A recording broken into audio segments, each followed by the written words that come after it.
If Mesh could describe the current motorcycle, she'd call it tiring, soul-crushing even. She had no choice but to overwork herself to pay off her debt to the state.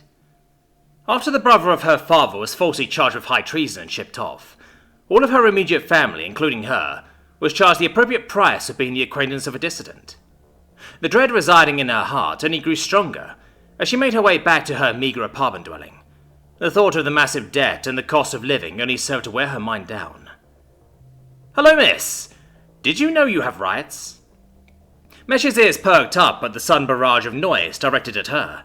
Turning to look at the source, she found a strange, seemingly furless biped looking at her. She exhaled from her snout as if she didn't have anything better to do. She had recently gotten off her 12th consecutive overtime shift, and the last thing the drowsy nurse needed was a speech about, "You actually do, and since I'm here, I'm willing to tell you all about it." The biped was holding plenty of pamphlets in its first appendage and a clipboard in the second. Whatever it wanted to tell her must have been important enough to stand in the same spot for an indefinite amount of time. Mersh decided to humour the strange alien, stopping in her tracks and focusing exclusively on the being in front of her. "Enlighten me then, what rights do I have?" She came to the conclusion that the alien ignored the sarcasm in her response, seeing that it was thick enough to pierce. She had nothing to her name besides the clothes on her person, and what little she had in her apartment dwelling. The alien handed her a pamphlet. Why not? She had come this far, may as well go the whole way. It was written fluently in the language of her people, and the information it divulged immediately drew her attention. The average Nersk adult works an average of 10 human hours for 6 human days every human week, for the same criminally low wages. This is 20 Nersky mini-cycles every 12 Nersky microcycles every Nersky megacycle. That is humiliating, grating, and unacceptable. Besides being deprived of overtime rates, the average Nersky adult is robbed of their sense of safety in their own dwelling. The Nersky authorities need no one's written permission to invade and sack someone's dwelling for evidence of a crime, perceived or not. The average Nersky citizen has no say in who governs them, or the measures they may enact at any given moment. The average Nersk is not free. But you can be, if you ask the nearest FFF advocate for more information. Freedom Forever Foundation. Something just did not sit well with her about this. Was she supposed to work less? Was she supposed to be paid more for the unskilled labour she provided? Was she being taken advantage of? The intrusive thoughts did not let her already weary mind rest, for she had a myriad of questions that urgently needed answering. I want to know more. Mersh did not bother masking the tone of her voice. It sounded equally tired and pleading, desperate for answers to the questions that only kept appearing with each passing sound. The face of the alien brightened by a considerable amount, quickly withdrawing something from the bag on their back. In that span of seconds that felt like a lifetime, she remembered the race the sentient in front of her belonged to. Humans. Not new to FTL technology by any means, but still treated like children in many political and social circles, thanks to being the newest addition to the Neutral Cooperation Concord. Glad your rights concern you. This is the information kit. Spread the word. A beige folder was handed to her. It was almost as thick as her arm. The scandalous information. The pull it had on her. It was hellish. The promise of relief almost made her knees buckle under the pressure of her need to know. One more thing. Can I have your signature? I will sooner burn the page than let it fall into the hands of Nersky authorities. You have my word. She didn't need to be pressured to sign as she did so eagerly, carefully hiding the illicit materials within her clothes with shaky hands. Thank? The human did not get to thank her in time, noticing a single file line of Nersky plainclothes enforcers closing in on them, picking up speed when he started backing away. Unfortunately, this is where we part ways. Now go! The last glimpse of the human she caught was him getting swarmed by the enforcers. Liberty fears no tyrant! Freedom!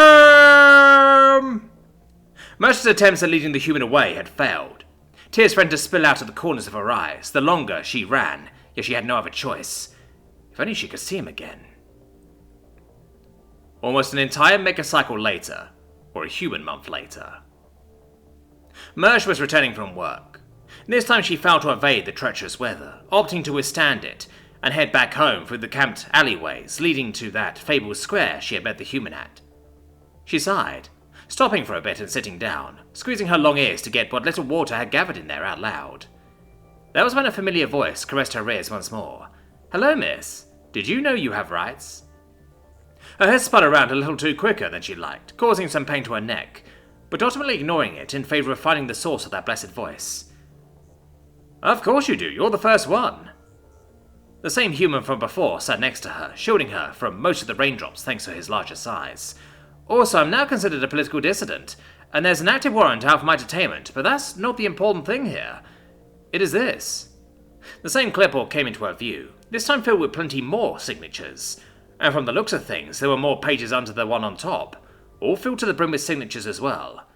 Whoever has it out for me sure doesn't like when people think on their own. Mersh was stunned. She convinced herself the human would never see the light of day again, and yet here he was, staring at her with that same smile.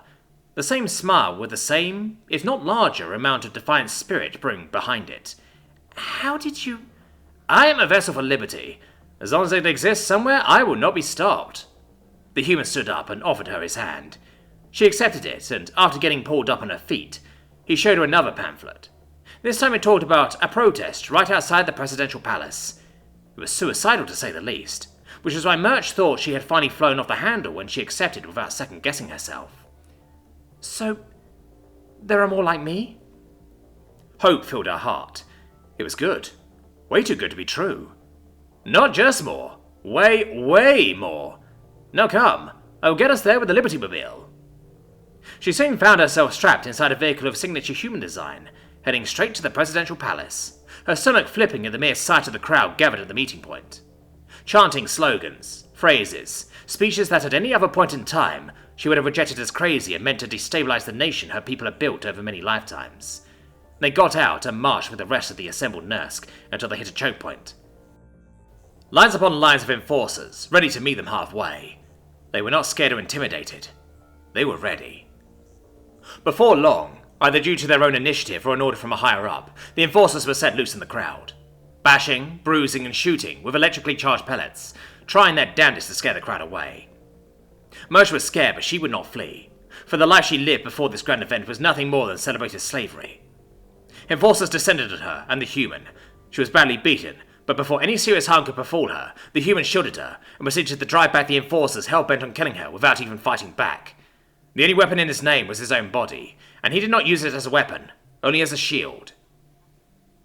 A few moments before she fainted from the overwhelming pain, she could hear the battle cry she had heard only once before, and a sense of comfort, a painful but satisfying end to her life of misery. This would have been the case if she hadn't woken an indeterminate amount of time later in a hospital, with none other than the same human sitting beside her, watching her. Slept well? You deserve it after all these bruises. It was painful to move, and for the second time she ignored it, twisting just enough to be able to hug the human. Thank you for everything. The human hugged her back, comforting her with the warmth only his words had provided so far. You shouldn't thank me, I was doing my moral duty. There is someone else you should be embracing right now. Behind the human stood another Nursk. It was Uncle Vinno, the same uncle that had gone dragged off by the secret police. Tears of happiness overwhelmed her, and she soon hugged both of them. Some sympathetic soul lead the coordinates to several black sites holding political prisoners, and from the looks of things, this isn't the last act of defiance we're going to be hearing about. While you were unconscious, I was throwing as many prisoners back and forth to the capital. Congratulations, Mersh. Your people have embraced freedom. Enjoy it. Your blood, sweat, and tears have finally paid off.